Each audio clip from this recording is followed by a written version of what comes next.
అన్నగారు నమస్తే. నమస్తే అండి. నీలందరరావు అండి, కరీంశెట్టి నీలందరరావు. ఇప్పుడు అన్నా క్యాంటీన్లో మీరు వర్క్ చేస్తున్నారు. ఆ? చంద్రబాబు గారి దయతో ఈ రోజున మీకు మళ్ళీ ఒక జీవనోపాధి ఏర్పడింది. ఎలా ఉంది పరిస్థితి? ప్రస్తుతం బాగుంది. ఆయన దయ వల్ల మాకు ఉద్యోగం కలిగింది. ఏలూరు జూట్ మిల్ కట్టేసి 2 సంవత్సరాలు అయింది, పని లేదు పాటు లేదు. మళ్ళీ ఆయన దాని వల్ల ఉద్యోగం కలిగింది మాకు. ఇప్పుడు మీ జీతం ఇంకా తెలియదండి, ఇంకా 1 మంత్ అవ్వలేదు కదా. అది ఎంత ఇచ్చినా పర్వాలేదు, మాకు ఓ జీవనోపాధి దొరికింది.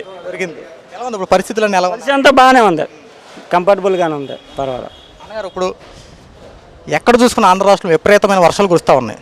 అయినా సరే చంద్రబాబు గారు ప్రతి ప్రజల పక్షాన్ని ఆలోచించి అన్నా క్యాంటీన్లు మాత్రం ఆపకుండా భోజనం ఏర్పాటు చేస్తూ ఉన్నారు. దీన్ని ఎలా చూడొచ్చు? దీన్ని మరి ఒక సీనియర్ నాయకుడిగా మరి ఆయన మనం 4 సార్లు ముఖ్యమంత్రిగా చేశాడు కాబట్టి ఆయన దైవాలు అంతే బాగుంది. అంటే ఒక సీనియర్కి ఒక జూనియర్కి అంత తేడా ఆయన చూపించాడు. అది లెక్కండి. గత 5 సంవత్సరాలు ఎందుకు తీసేసినట్టు అసలు మరి ఆ వ్యక్తికి ఏమీ తెలియదండి. ఒక సీనియర్ నాయకుడు కాబట్టి ఈయనకి అన్నీ తెలుసు కాబట్టి చేయగలుగుతున్నాడు. అవునా? చంద్రబాబు గారు 75 సంవత్సరాలు వచ్చినటువంటి 74 సంవత్సరాలు ఉన్నటువంటి ఒక వ్యక్తి ఈ వయసులో కూడా వరదల్లో మోకాళ్ళ లోతుల నీళ్ళలో నడుచుకుంటూ వెళ్ళి ప్రజలకు అందుబాటులో ఉంటే సమస్యలు తీరుస్తూ ఉన్నారు. దీన్ని ఎలా చూడవచ్చు? మరి ఒక సీనియర్ నాయకుడిగా మేము చాలా అభినందించాలి. తెలుగుదేశం కార్యకర్తగా మరి మేము చాలా మంచి పని అది. ఇంకా ముందు ఇంకెన్నో సేవా కార్యక్రమాలు చేయాలని, ఆయన ఆరోగ్యం బాగుండాలని మేము కోరుకుంటున్నాం.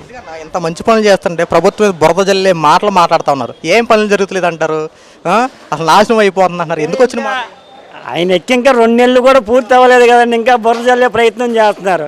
ఆయన 1 సంవత్సరం చూసిన తర్వాత ఈ పని చేయలేదు, ఈ పథకాలు రాలేదని అప్పుడు మనం అడగాలి. ఒక 1 ఇయర్ అయిన తర్వాత మనం పథకాలు వచ్చినాయా లేదని అడగాలి. 2 నెలలకే అప్పుడే పథకాలు అన్నీ చూస్తున్నాడు కదా సిస్టమ్స్. అన్నా క్యాంటీన్ అన్నాడు, మాట ఇచ్చాడు, ఓపెన్ చేశాడా? పెన్షన్లు అన్నాడు, 3000 4000 చేశాడు, ఇస్తున్నాడా లేదా? గవర్నమెంట్ ఎంప్లాయీ జీతాలు కరెక్ట్గా ఇస్తున్నాడా లేదా? అది ఇంకా ఉచిత ఇసుక ఇంకా ముందు ఇంకా ఇప్పుడు ఆయన ఏ వాగ్దానాలు ఇచ్చారో అన్ని వాగ్దానాలు దాన్ని అమలు చేసి తీరుతాడు. ఇంకా మనం ఆయన టైం ఇవ్వాలి కదా. ప్రభుత్వ ఖజానా అంతా ఖాళీ చేసిన మాట ఇచ్చిన ప్రకారంగా ప్రతి వాగ్దానం నెరవేరుస్తూ ఉన్నారు. నిజమా? ప్రతిదీ నెరవేరుస్తాడండి, ప్రతిదీ నెరవేరుస్తాడు. ఉచిత బస్సు అన్నీ, ఉద్యోగాలు డిఎస్సి తీసాడండి, రేపు సెప్టెంబర్లో పోస్టులు పడతాయి. ఇంకా ఆయన ఏమన్నాడు, అప్పుడు 1800 రూపాయలు ఆడదానికి అన్నాడు, అది వేస్తాడండి. ఉచిత బస్సు అన్నాడు, అది ఉంటుందండి. ఏవైనా చేయగలండి. చంద్రబాబు ఆయన సీనియర్ నాయకుడు కాబట్టి చేయగలడు.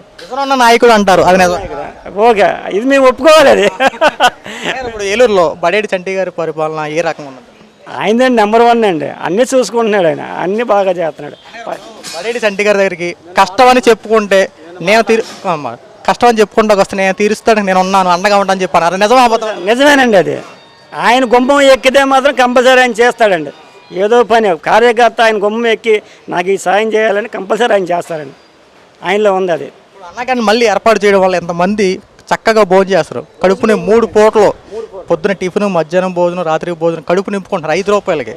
ఇలాంటి మళ్ళీ గొప్ప కార్యం ప్రారంభించిన ఎలా ఉంది? పరిస్థితులు ఎలా ఉన్నాయి? అంత బాగానే ఉంది. ఆయన దేవుడిని కొలుతున్నారండి అందరూ. రోజుకి ఇక్కడ 1000 మంది అండి, స్ట్రెంత్ 1000 మంది. అంటే మరి ఇక్కడ 10-50, ఒక్కో అన్నా క్యాంటీన్ 10-50 అండి, 10,050 అండి. ఏలూరులో 4 క్యాంటీన్లు అండి, మొత్తం 5000 మందికి పోయింది. అదే మ్యారేజ్ని పోల్చడానికి బోట్లు వచ్చినాయని, ఆ బోట్ల మీద వైసీపీ యొక్క సింబల్స్ ఉన్నాయని అందరూ కూడా అంటున్నారు.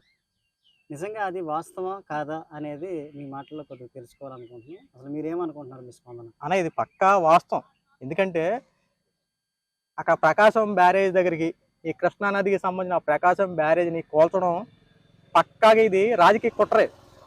ఎందుకంటే బొడబేరు వెలిగిపోయింది అక్కడ. ఆ మునిగిపోయిన తర్వాత ఆ వాటర్ అంతా ఫ్లోటింగ్ ఈ కృష్ణానదుల్లో వదలడం, కొన్ని ఆ వాటర్ అంతా ఫ్లోటింగ్ పెరగడంతో జగన్మోహన్ రెడ్డి దీన్ని రాజకీయ కోణంలో తీసుకురావాలని చెప్పి నందిగామ సురేష్ అనే వ్యక్తి ద్వారా ఆ వ్యక్తిని అడ్డం పెట్టుకొని ఖచ్చితంగా ప్రభుత్వం మీద బురద జల్లి ఖచ్చితంగా ఇది ప్రభుత్వం యొక్క నిర్లక్ష్యం వల్లే ఇలా జరిగిందని నిరూపించడం కోసం ఏం చేశారంటే స్వయంగా వైసీపీ కలర్లో ఉన్న బోట్లే 30, 50, 70 టన్నుల వరకు ఉన్న బోట్లు అవి.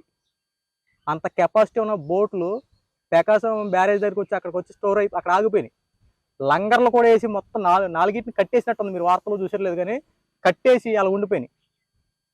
ఇది కేవలం ప్రకాశం బ్యారేజ్ని కూలిస్తే మనుషులతో సంబంధం, మనుషులు చచ్చిపోయిన పర్లేదు వాళ్ళకి.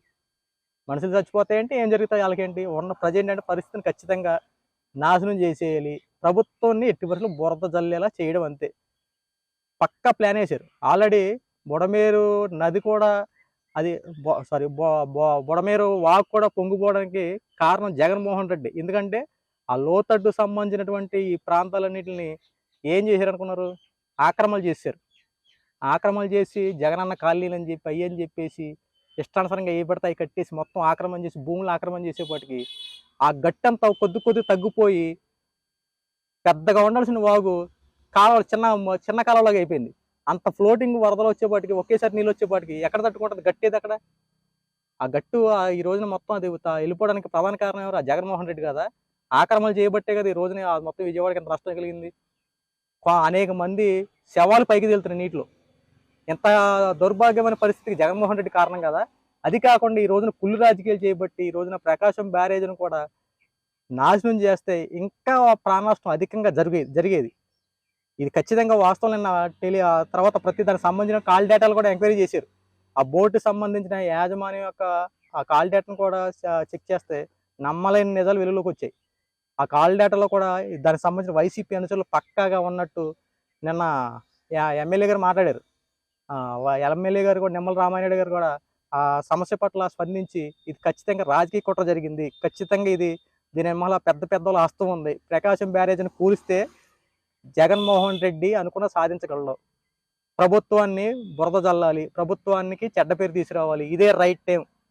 ఆల్రెడీ చంద్రబాబు గారు అనుకున్న పథకాలను చేస్తూ ఉన్నారు, ఇచ్చిన పథకాలన్నీ నెరవేరుస్తూ ఉన్నారు, ఇచ్చిన హామీలను చేస్తూ ఉన్నారు. కూటమి మంచి పేరు వచ్చింది. కేవలం 3 నెలల్లోనే ఎంత గొప్ప పేరు వస్తాయి. ఇప్పుడు వరదల్లో చంద్రబాబు గారు చేసే పనులేంటి? ఇంట్లో కూర్చోట్ల. 74 సంవత్సరాలు వచ్చిన వ్యక్తి ఏమవుతాడు?